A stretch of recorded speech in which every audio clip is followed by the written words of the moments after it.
Hello and welcome to another episode of MOPO, where we discuss matters of personal opinion. It's all MOPO. Today we're going to be doing the season finale of Gotham, Season 3, Episode 21/22, respectively. It was aired all at once, though. Yeah, they did it as like a season finale, so we figured we'd do the same thing. And all the things happen in this. Yeah, I mean, they have some, I wouldn't really say there's too many loose ends. No, everything. There are loose ends, but they're more like what could be kind of things, not like what happened right there kind of cliffhangers. True. Yeah, it's more like, okay, that definitely happened, but where is that going to lead? Not what happened entirely to that situation. True. There's no who killed JR moments here. Yeah, so, the episode starts immediately after the bomb goes off, and everybody's going crazy outside. It actually starts off in a bank where this old lady's like, give me my money! Just, mumbling to herself, and then she's like, oh, give me my money.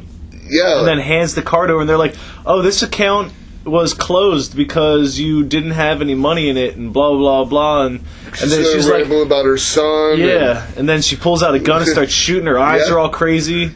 But as the scene progresses, she's walking out that bank with 2 bags of money and a smile ear to ear while people are murdering each other on the street and beating each other up with baseball bats. You see a rail line go by on fire. I mean, I'm laughing, but it's just comical. It's not like.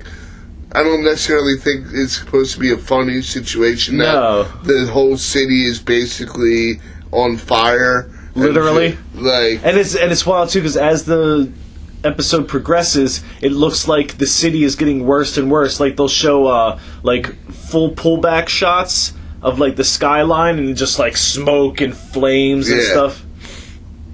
So it's pretty wild. But Bullock is at a point where he still trusts Gordon, but he's like, yo, dude, you gotta give me your gun. And Gordon's like, you don't trust me? He's like, I'm asking for your gun, not your badge. Yeah. So how about you just make this easy on everybody, and it's basically just showing the trust. Because Bullock trusts him enough not to take the badge, and Gordon trusts Bullock enough to actually give up his gun. Yeah. Because Gordon is not unreasonable. He knows he's, infected, And I was happy to see that he was still pretty reasonable considering all that was going on. Yeah.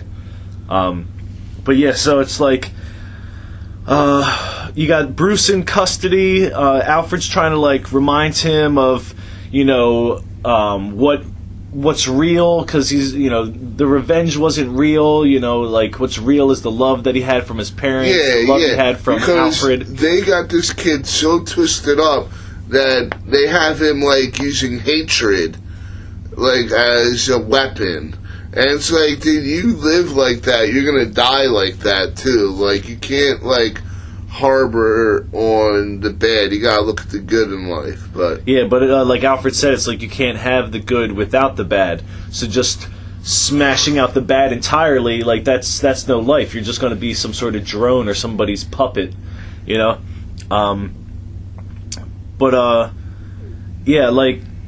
Bullock and Gordon find out that Lucius has knowledge of a cure that Hugo is working on alongside the virus. Yeah, because we didn't talk about that, but in the preview or whatever to this episode, you see Fish Mooney talking to Hugo Shin. She's like, "Oh, you're the only one who could stop this madness," or whatever. And Hugo Strange ain't really about stopping the madness, but he's also another person, like you were saying in the last episode. Selena's a survivor. He's a survivor too. He'll do whatever it takes. And Alfred actually calls him out on that in the last episode when they're on the roof. And he's like, "Dude, you'll do whatever you can to save yourself. So do it. Save yourself, or I'm gonna drop you."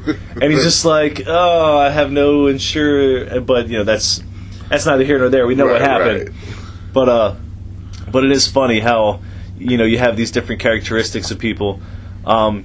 and Hugo's actually trying to leave town, but Fish ends up finding him and snatches him up, kind of like he did Oswald. Yeah. And she's like, yo, listen, you owe me an army. You promised me an army, and you're going to deliver that army. And so now Oswald's kind of at the whim of Fish, because he's going to just do whatever he's told as long as he can survive. Right. And we also kind of pan away, and Riddler and Barbara are now having like a heated back and forth because she's been helping him this whole time with Oswald, and she's like, yo, the city's in ruin, like, let's take this as an opportunity to gather in power and followers. And Riddler's like, that's stupid, let's stick with Oswald. She's like, dude, I do nothing but help you, like, some support would be nice. No, because what she doesn't realize is that's a one-sided relationship. It's always been. Riddler never gave a hoot about what she had going on, and really was going to sell her out at when he was done with her anyway. Yeah, I mean, the only reason he bends here is because he sees that he needs to do a little bit of give. Yeah. Because he's going to lose her support. So he's like, all right, you know what, I'll help you gather up some power and stuff like that. But the way she gathers up power is dumb, because what they end up doing is they end up kidnapping Tetch. They end up kidnapping or, breaking out Tetch and using him to, like, ransom off back to the city. I mean, we're jumping ahead of a lot, but no, that's all right. That was their idea, or that's her idea of gathering up power. It was just kind of like, I mean, you can't just. I mean, I guess you could just have the police hand it over, but it's not going to really give you anything. It's not really going to do you much good. He's not exactly like a little white baby or something. Yeah, but we, Lee's calling Gordon about, run away with me, just give in, I want to be with you, the real you. She's all on this. Like, but didn't he cure her? Well, no, she doesn't. That's not until the very end. Okay. My bad, y'all. Spoilers. I mean, you're listening to this, so I mean, we're basically giving you the play-by-fucking-play on the episodes. I mean, sparsed with our opinion. But yes, and Bullock finds Hugo, like, while Gordon's on the phone, and then they both go and confront Fish in, like, the tunnels of the train station. Oh, right. And that's when Freeze ends up coming up behind him, and Gordon's about to, like, rage out on everybody, but ends up doing a smart move, because right as Freeze is about to send them all to Popsicle Town, he breaks a water pipe above them, and it sprays down water, and it actually forms this ice wall. So, I mean, nobody gets hurt. Oh, yeah. But now they're stuck in the sewer, or at least in, like, this drainage pipe. Fish and them just bounce right out. They bounce out. But Gordon ends up, like, strong-handing it through, like, go-go, like, just punching his way through. And, I mean, he's doing a pretty good job of controlling it. I mean, I guess you could say it's, like, really good willpower. Yeah. Well, even, the Killer Commish there had pretty good control of it when he wanted to. Yeah, but they even talked about that, because Gordon says, that the Commish was able to hang on, but then Bullock's like, yeah, but this is a concentrated version, like, this is going to hit you a lot faster than it hit the Commish. It took weeks for him. It's going to take, like, hours, maybe days. Yeah, because when we talk about the Killer Commish, it was a slow progression. It was little by little. Yeah, we saw that happen over the course of, like, 3 episodes. Yeah. He got done dirty. The blood dropped in his eyeball and shit. Yeah, that was he got done exactly how Dude Man got done in 28 Days Later, when he's just looking up at the birds, and then it drops in his eye, and he starts going like, which I would too if I got bird poop in my eyeball. Yeah. what is it? Alfred and Bruce are talking. Bruce makes mention that the Court of Vows were paving the way for the one who is to come. Who, since the leader is killed, right there, I'm like, well, obviously he's not Ra's al Ghul. Yeah. But at the same time, I'm like, okay, they keep talking about this dragon head and all this crazy stuff. So I'm like, all right, well, that's got to be Ra's al Ghul. Then I think we're finally going to see Ra's al Ghul. Right. We have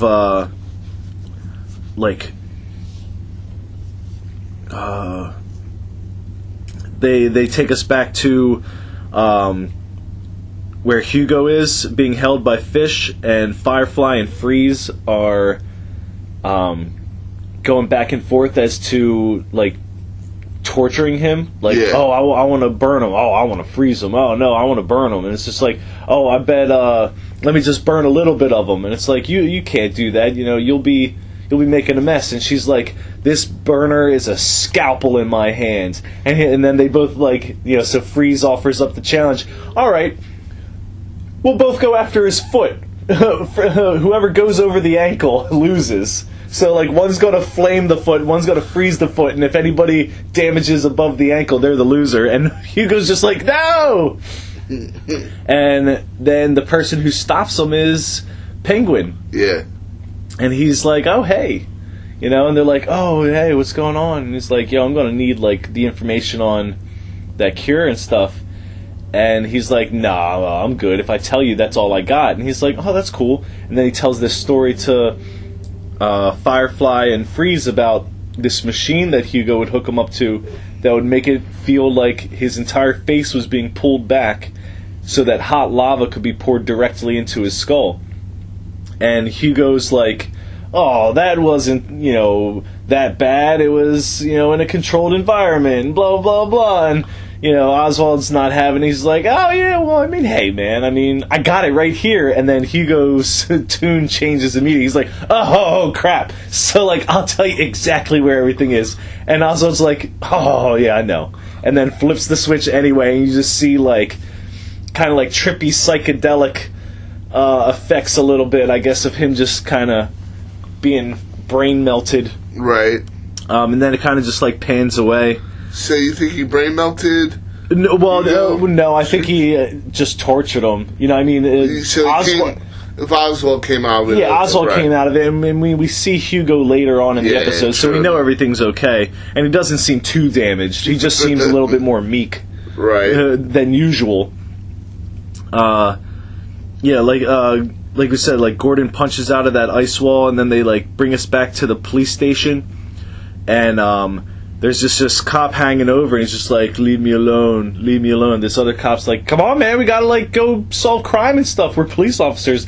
And it ends up being Alvarez, and he pops up, he's like, leave me alone. And I gotta assume he just snaps that dude's neck because of what happens afterwards, because it's it goes to Alfred trying to get through to Bruce, and he's making progress, and it seems like Bruce is kind of snapping out of it, but then all of a sudden you hear gunshots, and it's Alvarez out in the station just laying out gunfire into everybody, just leave me alone, and just capping people. It's what is...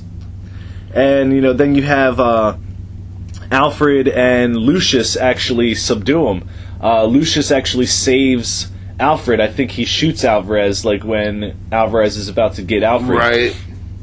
But then when everything settles down, they find out that Bruce used a pen to get himself out of the cuffs, and he bolts because he's off to find the dragon head, the Yuyan building that Leader told him to find, to fulfill his destiny. Because Bruce is a strong kid, but he is lost as all hell with his personal identity. Yeah. He don't know what he is.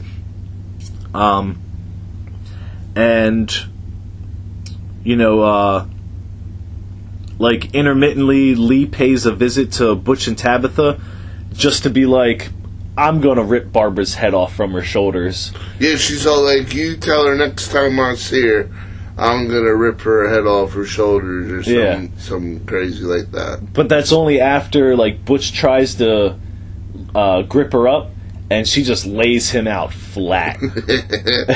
just so gone. Poor Butchie. Right? I mean, he has been through a lot. It's sad. He's like a big old lug.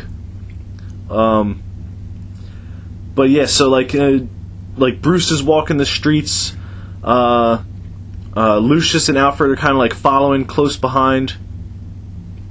He ends up finding the Yuyan building, and like this giant dragon head, which I thought was the demon head at first, but I was just stupid. It ends up just being a secret passage. Yeah. And it leads down to like catacombs where all these like shadow warriors are kind of, running around, and then finally like lead them out into the pits of what is it?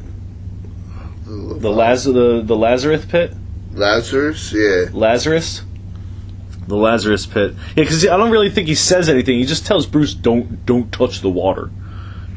It just looks like it's an algae green water. What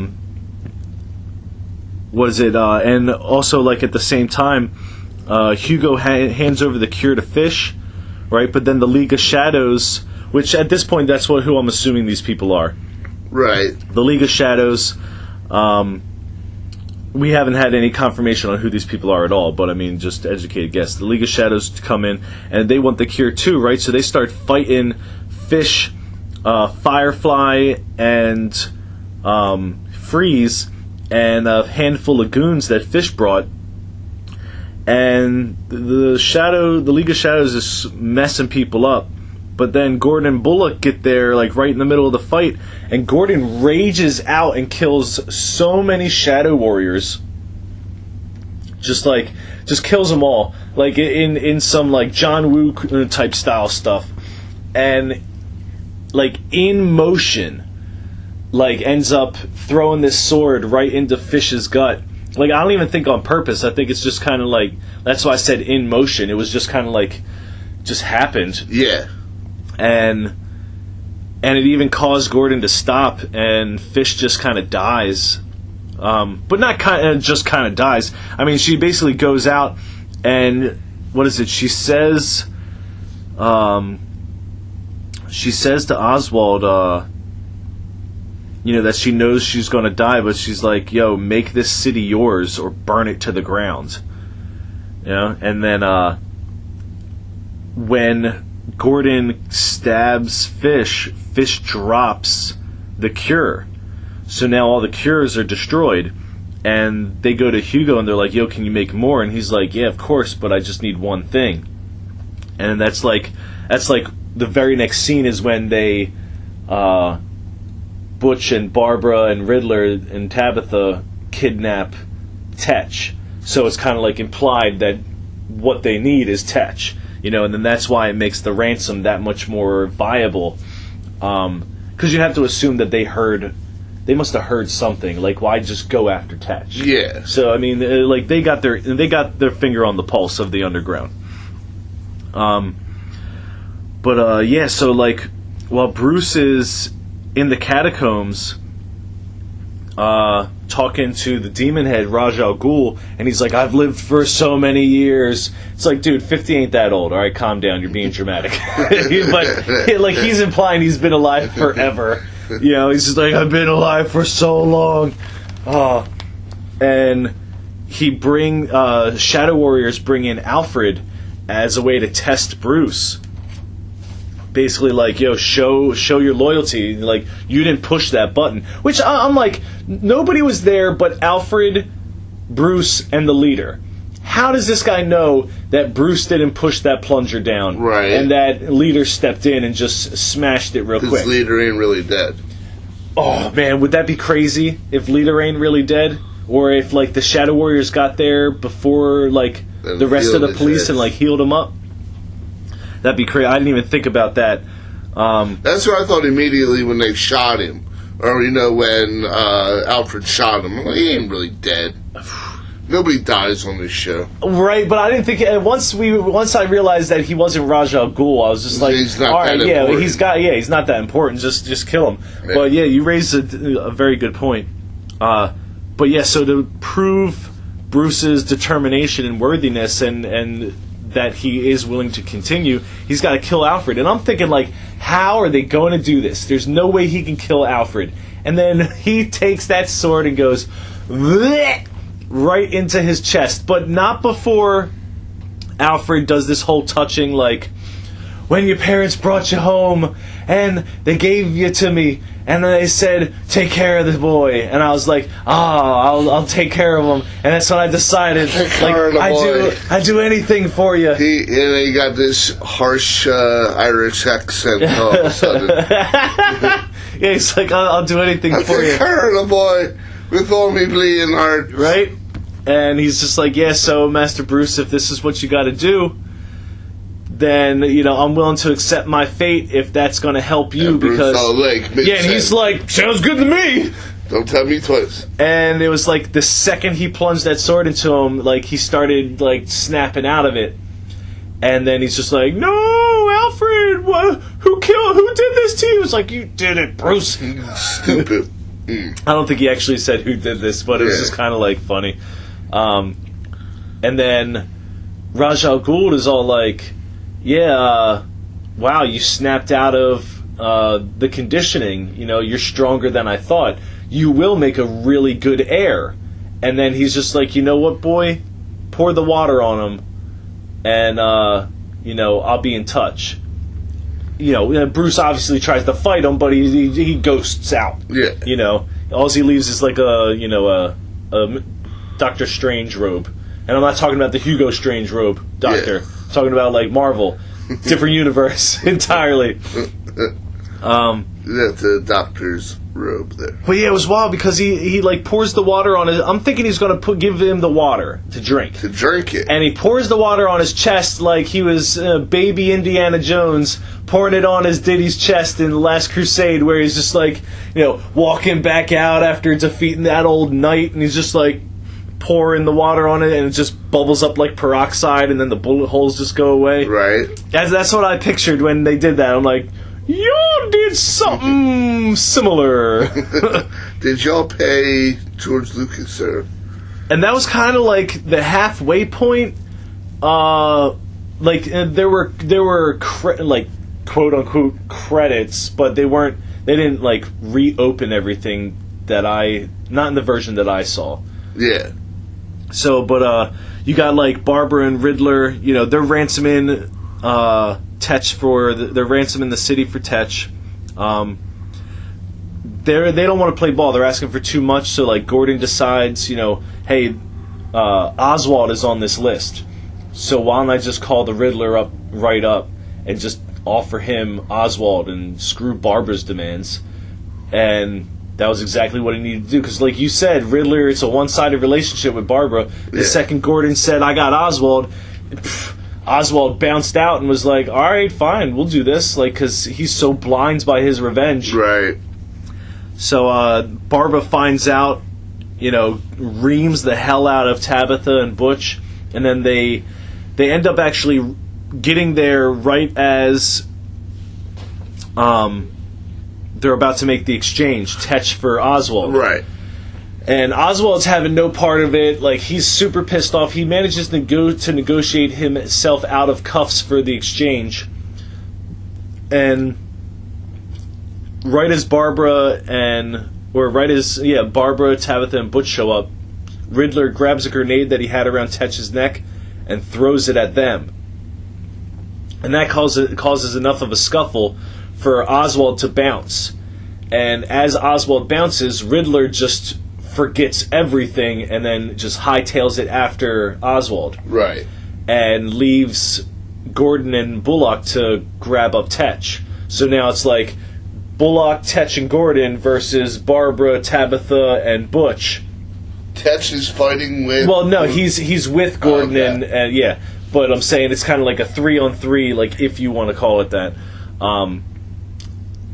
And they're in a firefight. While they're in a firefight, Riddler comes out of the warehouse only to be had by Penguin from behind with a baseball bat or like a lead pipe or something. He like wallops the hell out of his head, right, and knocks him out. And we see him actually driving away in the cop car when Gordon and Bullock make their way out of the warehouse after they get cornered and pinned, and they're like, hey, we don't... Well, Tetch starts pushing Gordon's buttons like, oh, you're not going to be able to fight it for long, because he's a spastic. He's so happy to see somebody's infected with this virus. Oh, yeah, especially Gordon. Yeah. So he's like, oh, you won't be able to resist more than a couple more times. Like, if the virus is just going to take over. And to Gordon's credit, never takes over. Right. I mean, like, not fully. Like, he allows it to take him over a little bit. He has to, yeah. And towards the end, when, like, we'll talk about the scuffle between him and Bullock, but I mean, that was, like, more or less the extent of it. But yeah, that's when Gordon's like, you know what, we don't need him to make this cure. And he's got a screwdriver in his hand, and he ends up just like stabbing Tetch in the throat and bleeding him out into a mason jar. And then they like duct tape his neck up, and then they just bounce. Wow. And they leave Tetch tied up. And this way, like, Tabitha, or this way Barbara has Tetch, but they got what they needed as far as for the cure. So he's worthless. Yeah, he's worthless now. And it's funny because they give the lab attendant like this jar of blood, and they're just like, yeah, there you go. And he's like, what is... And Bullock's like, what, you never seen a mason jar full of blood before? And so they get started on a cure like right away. After all that... So like as they're running out, that's when they see Penguin drive off. So now they got to find a ride back to the station, which they do. But then it's like they show Oswald and Riddler, because Riddler is actually cuffed in the back of the cop car. Yeah. And which you don't see when he's driving off, but I mean it's probably because he was just passed out. And Oswald is just gloating so hard about all the things that, how he's getting over on the amazing Riddler and this and that, and just kind of rubbing it in. And meanwhile, Riddler finds this pin in the back of the cop car and gets the cuffs out, or gets out of the cuffs, and pushes Penguin's buttons just right for him to stop the car, pull over, try to pull him out of the back seat, and I guess to kill him, but ends up having the door flung into his chest because the Riddler kicks it. Right. Then the Riddler jumps out uncuffed and grabs the gun, and it's like, haha, now I have the upper hand, and drives him and the Penguin to the docks, basically where he wanted to kill Penguin from the gate. Right. And it's funny because right here, like, Oswald's like, yo, you got any last... Or Riddler's like, yo, you got any last words, Oswald? And he's like, no, I'm good for now. And he's like, Riddler's just getting pissed off. He's like, good for now. There's not going to be a later. Like, you don't get how death works. He's like, nah, I'm good. And he's just like, no, you say it. And he's just like, nah, this is pissing you off, so I'm okay. And he just kind of like, Riddler kind of gives his 2 cents, about, just his side of the story type deal. And he goes to shoot him, and click, click, click. And Oswald just pulls out a pocket full of bullets and is like, yeah. And then, he's like, look behind you, and it's like Ivy and Mr. Freeze. And he's like, what's going on? He's like, yeah, what was it? It's like, yeah, I called them after I knocked you out at the warehouse, right? And that pin that you uncuffed yourself, that was my tie pin. I wanted to make this all personal. Like, I helped you out of this. Like, I helped you hang yourself kind of thing. And, like, the Riddler's brain is just moving, dude. He's like, wait, what do you mean? Like, your pin? No.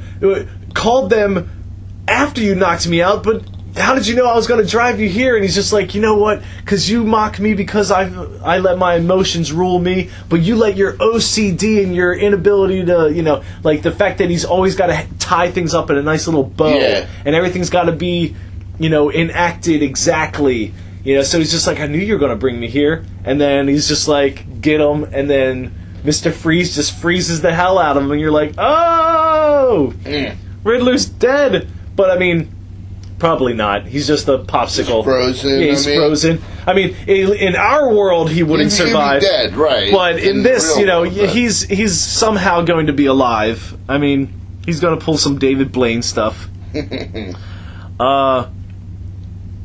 So... after the whole scuffle, Barbara's packing up money, and she's like, yo, Butch, Tabitha, meet me at the safe house. Butch and Tabitha are like, yo, we're not having this. We got to get her out of the picture. We're tired of waiting. Right. So then, Butch is like, we'll do it at the safe house. But, Barbara actually sneaks Butch. And it's like, yeah, you think I'm stupid? And he's just like, yeah, like, I'm going to get Tabitha too. And he's like, Tabitha had nothing to do with it. Like, I was just going to tell her that, I don't know what happened to you. I was just going to show up at the safe house and just play dumb. And she's like, oh, you would play dumb, you big old dummy. Stupid stuff. Yeah. And, just doesn't even hesitate. I was like, finally, a criminal who knows what's up. She just pops him right in the forehead. Like, big old bullet hole right in the forehead. And I was like, wow. So they have Tabitha coming into the safe house, and there's a box on the table. And right away I'm like, what's in the box? And, it ended up being Butch's metal hand and whatnot. And, Barbara's behind her with the gun, and she's like, did you kill Butch? Or did you kill Butch? And Barbara's like, that really shouldn't matter. I just want to be able to move past this, And Tabitha's like, well, we can move past this if you tell me if you killed Butch. And she's like, yeah, well, of course I killed him. And then Tabitha just like grabs the bullwhip and starts going crazy on her, and it's this quick back and forth, and they're fighting and tussling. And Barbara goes to grab the gun she lost, like in the middle of the fight, while Tabitha grabs the bullwhip, and she whips the bullwhip right as Barbara pulls up the gun, and you're like, oh, Tabitha, you've messed up. You didn't get Barbara. And that's what Barbara even says. She's like, yo, I got you dead to rights, and you missed. And that's when Tabitha pulls the bullwhip, and it smashes this floodlight onto the ground, which causes like an electrical arc. And Barbara's standing in water like every doofus near electricity, and she just gets electrocuted. I don't think she's dead. But her character's been through a lot too. I mean they killed Fish, but who knows if she's still dead? Because somebody could have found her. The League of Shadows could have found her. She's just laying in that warehouse still. Yeah, and they could have just been like, holy water, and then raise her up, because apparently anybody can resurrect people in this fucking place. Yeah. It don't even matter. Death is not a real thing in this. Yeah, but she gets electrocuted, and you're like, alright, so we got Bruce at the hospital with Alfred. Selina shows up to show support because, she knows that Alfred and Bruce have been through a lot, and Bruce is just kind of like, you don't care about us. Like, go care about yourself somewhere else. And Bruce tries to call her out. Like, I know you better than that. You don't care about me or him. And she's like, yeah, you should. It's like, you should know me better than that, or something like that. Like being like, no, you're wrong. I do care about you. You fuck. No, but she deserves that, though. Yeah, but at the same time, like it's like. Yeah, she deserves it, but it's one of those catch-22s where it's like right when someone's willing to admit that they were wrong and try, that's when somebody else is done dealing with their bullshit and calls them out on it. And then it's just like, oh, well, see, I shouldn't have tried after all. Right. One of those situations. That's not necessarily Bruce's fault. And it's if you go to the lore, it's the dynamic of their relationship. Yeah. They always let each other down. And it started from the beginning. But, Yeah, so, I mean, Alfred, or...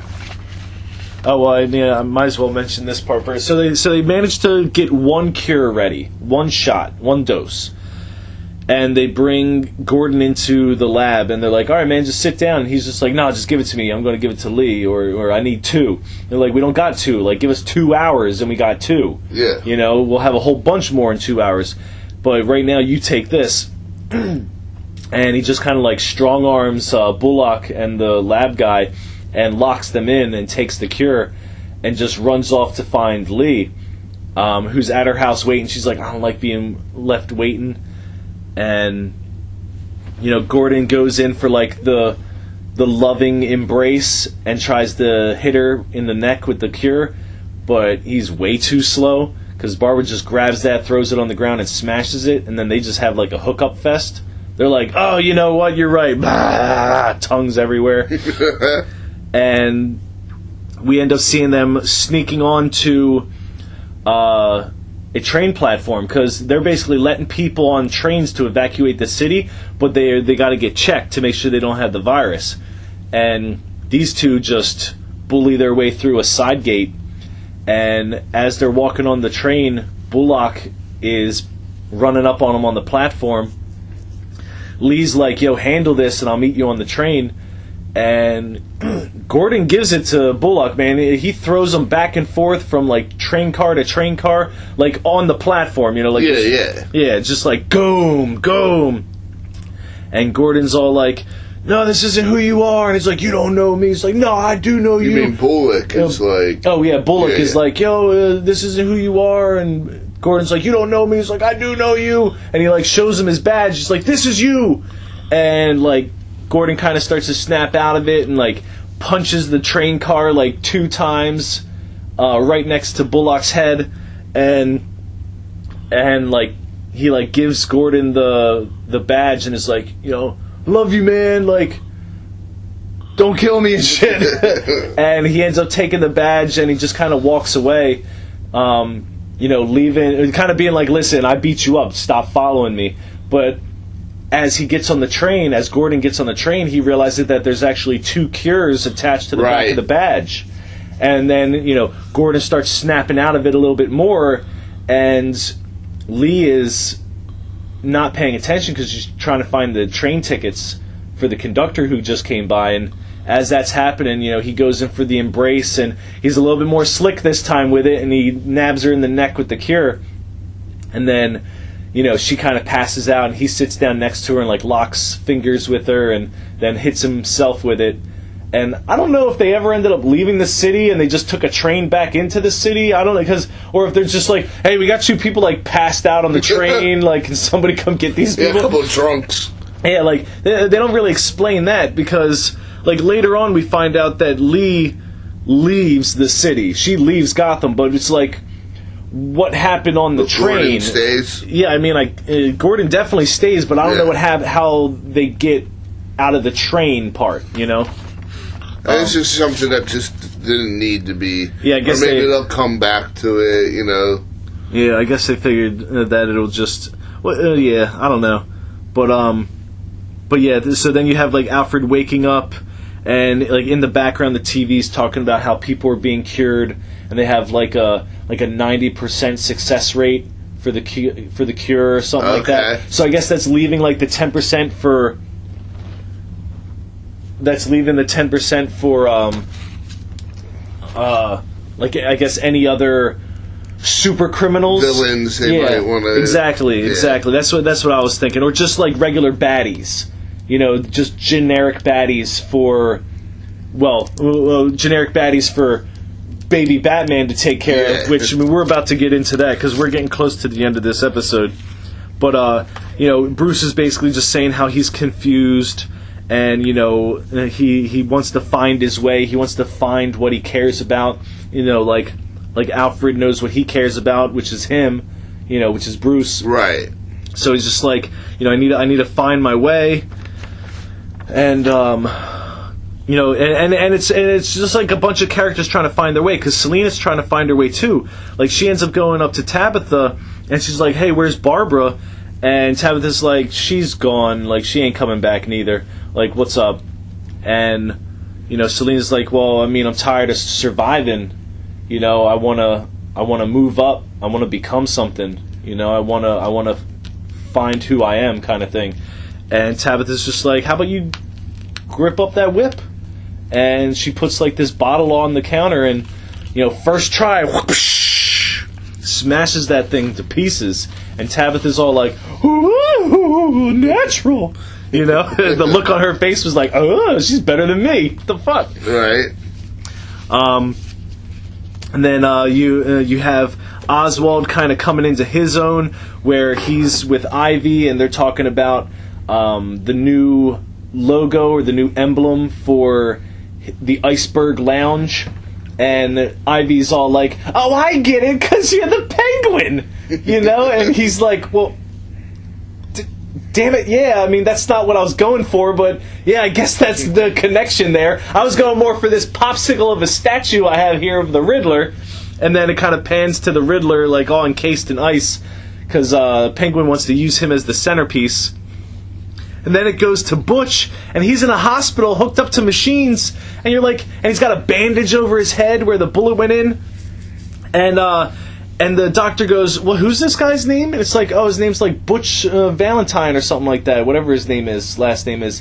And they're like, oh, that's weird, his birth certificate says Cyrus Gold.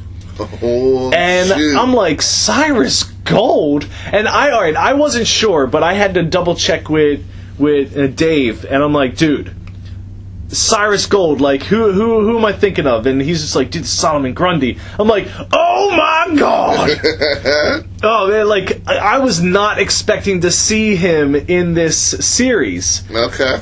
So, like, I was expecting to see almost everybody else, but Solomon Grundy was the last person. It's funny because he's an old Batman villain. Well, I mean, but he's not necessarily like a Batman villain like Killer Croc or Clayface. Oh, yeah. Or to me, he's more of like a Flash villain.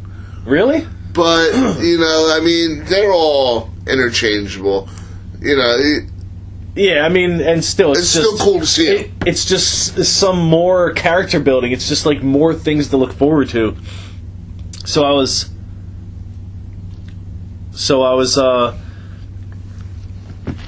just thinking, you know, that's going to be really cool to see how that plays out. Like we said, like Lee ends up leaving because Gordon gets a letter, and she's all like, "Yo, I'm sorry. Like, you obviously know." Like, or she's like, "That was the first time I saw Gotham for what it was, you know, through the eyes of the virus and yada yada. This must be how you see Gotham all the time, you know. So I got some learning to do." And she's basically just like, listen, like, I really want to be with you, but I don't think I can be in this city anymore. You know, it's just taking a piece of me, blah, blah, blah. And so, you know, she left Gotham, and Gordon's just kind of left there feeling all sad that, you know, he almost had Lee back. Right. And I mean, they are kind of like a power couple. I was really digging the two of them on the virus. Yeah. I was digging Lee just in general on the virus. Yeah. But, you know, then Gordon goes into Bullock's office, because he's the captain. Bullock's the captain now. Well, he's been the captain. Yeah, well, he was acting captain. Yeah, but I guess now he's officially captain or something. But yeah, he's like, can I come in? He's like, no. Gordon comes in anyway, and he's just like, dude, you threw me back and forth on train cars, man. He's like, I felt like a cartoon. And Gordon apologizes, and, you know, they kind of make up and stuff. And then, like, the last scene we see, which is, like, I don't know, like, how this fits into the storyline. I feel like this might be him trying it out before he goes back. Because remember, like, Ra's al Ghul says, alright, well, what happens is, you see a family, very similar to the very first episode of this, when you know, the Wayne family is walking through the alley, except instead of a little boy named Bruce, it's a little girl named girl number 4. You know, I don't know what her name is. She doesn't have a name. I don't think they. Well, I'm just saying, her. like in acting, they'll be like girl 7. You know, random person 8. But yeah, so they're about to get gunned down, and out of nowhere, like, this masked man saves them. And I say man, I guess, loosely, because it's like, I know it's going to be Bruce, and he's not a man. But right. It's like this masked individual. And honestly, dude, Bruce got some skills, because he showed some skills in that one scene right there that was... It was like, dude, if you attempted half of that when you were trying to, like, angrily go after Alfred, you would have legitimately kicked Alfred's butt a little bit. Right. But it's like, you just decided to just throw random punches. Well, he was, like, distraught. Yeah, like his entire foundation is kind of, like, crumbling in front of him. Right. But yeah, he kicks the crap out of this guy, and then, like, parkours up the side of a building real quick. Dude, up. Like, it ain't a little building. You could hear fire escape, like, noises, but then after that, it was like, how did he get up the rest of the way? Yeah. And it's just him standing over, on top of the building, standing over Gotham skyline, and he, like, pulls down this super high turtleneck and pulls off this mask, and, you know, it's Bruce Wayne. But it was cool, because it's kind of like him building the persona of this almost Guardian. Like a Batman Year One type thing.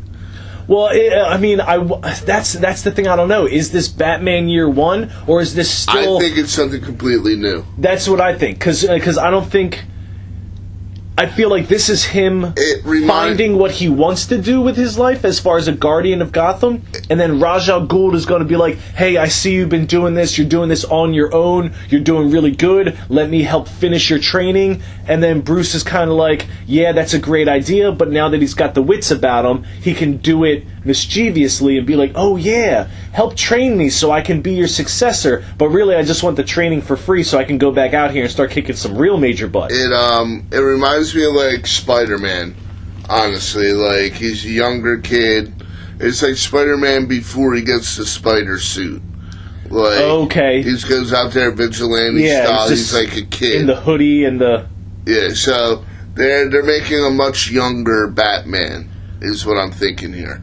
Or at least a much... like, he's going to be called Batman, but he's really Batboy.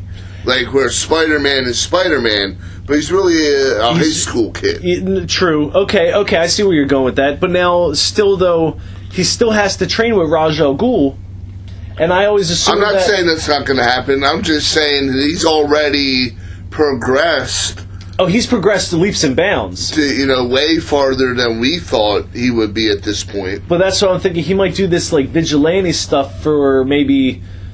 I feel like maybe the next season... Yeah, I feel like the next season, like, half of it is going to be him doing this vigilante stuff, and then he's going to be approached by Ra's al Ghul in the League of Shadows again, and then he's probably going to do, like, this training for the for the second half. For this show to properly evolve, Bruce has to leave. Well, that's what I mean. So I feel like we're in that intermittent period before he leaves, but after he's already made the decision he wants to be the protector of Gotham. Yeah, and like I said, this is something completely new because they never really covered a storyline quite like this. I mean, they're taking from other storylines, but they never really had a storyline where he went out and did things before his training was complete. Oh, really? Yeah, so... Well, I mean, we'll see what happens. This is all speculation. Yeah, I'm excited to see what happens. But yeah, I mean, we love this show, and I would like to see it go on forever, but... I want it to go on... I want it to go on at least for 10 seasons. Because I feel like with 10 seasons, you can legitimately establish the Batman. Yeah. And you can legitimately establish a lot of the other... supervillains to a point where you have substantial interactions, conflicts, and battles between all of this, and have it end and not be like, this was a waste. And in the comics and all that, from all the other stories that we've seen, the villains always worked together. I mean, they screwed each other over, but it wasn't like, oh, Riddler, I'm going to kill you next time I see you. To say, is this Riddler, or oh, Joker, you got us again, or they work together, sometimes screw each other over, but there is always this working. Well, it's like they are separate gangs, but the working relationship doesn't come about until Batman appears. And I feel like right now he's a vigilante, so I mean it's putting it in your head, but I don't think that that established camaraderie is going to take place until the actual formation of, quote-unquote, the Bat. Because then there's going to be an actual entity that they have to be aware of, rather than just this individual who's beating up random people. I think they could start working together before that. I mean, there's so much hostility still. Like, there's still bad blood. And that's what I mean. Like, that's what I'm not used to between these villains, is the bad blood, because you never really seen it before. They're always working together. So, you see how that rolls. You know, what happened to Barbara and Fish? Are they dead? Obviously, Butchie's not dead. You know, if he's dead, he's coming back. Well, I mean, yeah, especially if Cyrus Gold is Solomon Grundy, we have to assume he's definitely coming back. He's the dead man. But I'm excited to see how Ivy progresses, Catgirl or whatever, because this Tabitha character who could wind up being is probably going to wind up being her mentor. Absolutely, because with the whole whip connection and the leather connection. Yeah, I mean, I'm not, I never claimed to be like the guru of DC Comics, but I never really heard of Tabitha Galavan. Well, I mean, have you ever heard of Galavan? Yeah, he was the... Azrael, that's right. Well, I mean, because I never knew who Azrael was. Yeah, and I know of the Galavan family because, they're old... they're old Gotham blood. Gotham blood or whatever, with the... like the original families. The Waynes, and I'm trying to think of Thomas, what his last name, one of Bruce's young friends who grows up to be Hutch. He's like a doctor. Oh, okay. I know. I remember you talking about that when you were reading the comics. And, Elliot. Like the Elliots and so on and so forth. But, I mean, the show's progressing fantastically, and,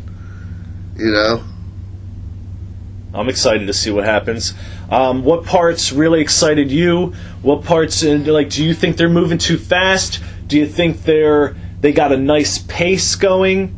With how they're doing things? I mean, I think the pace is nice. It's not too fast, but it's not too slow. And I feel like the characters are developing at the right speed for the world that they're in. Right. Do you agree or disagree? What are you looking forward to the most? Like, do you think this is Batman Year 1, or do you think this is still just like a learning opportunity for Bruce to kind of like establish what his goal is? But yeah, tell us what you think. Like, share, subscribe if you want to hear more. And, just remember, everything we're talking about here today is just a matter of personal opinion. Right, it's all MOPO, and we want to hear yours too. Thanks for listening.